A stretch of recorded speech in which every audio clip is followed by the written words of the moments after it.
অনতিবিলম্বে সংস্কার কমিশনের প্রস্তাব আমলে নিয়ে নির্বাচন কমিশন পুনর্গঠন করতে এবং স্থানীয় সরকার নির্বাচনের উদ্যোগ গ্রহণ করতে আমরা অন্তর্বর্তীকালীন সরকারের প্রতি দাবি জানাচ্ছি।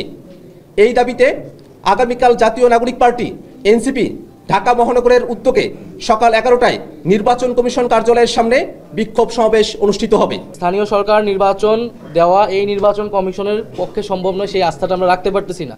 কারণ তারা পক্ষপাতমূলক আচরণ করছে, তারা সংস্কার প্রস্তাবনা আমলে নেয়নি এবং তাদের যে গঠন প্রক্রিয়া সেখানেই ত্রুটি রয়েছে। এই সংকট থেকে বের হতে হলে স্থানীয় সরকার নির্বাচন দিতে হবে এবং স্থানীয় সরকার নির্বাচন দেওয়ার মাধ্যমে আসলে জাতীয় নির্বাচনের পরিবেশ তৈরি হবে।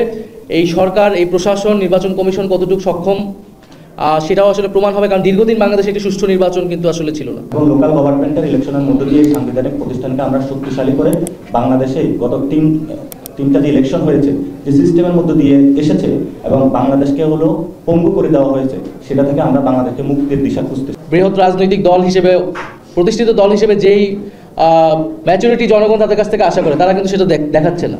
শাহবাগ বন্ধ হচ্ছে, নগর ভবন বন্ধ হচ্ছে, যমুনা ঘেরাওয়ের হুমকি দিচ্ছে, নানাভাবে দেশে একটা অস্থিতিশীলতা তৈরি করার চেষ্টা করছে। ফলে আমি বলবো যে সবাইকেই এই জায়গা থেকে সরে আসা উচিত।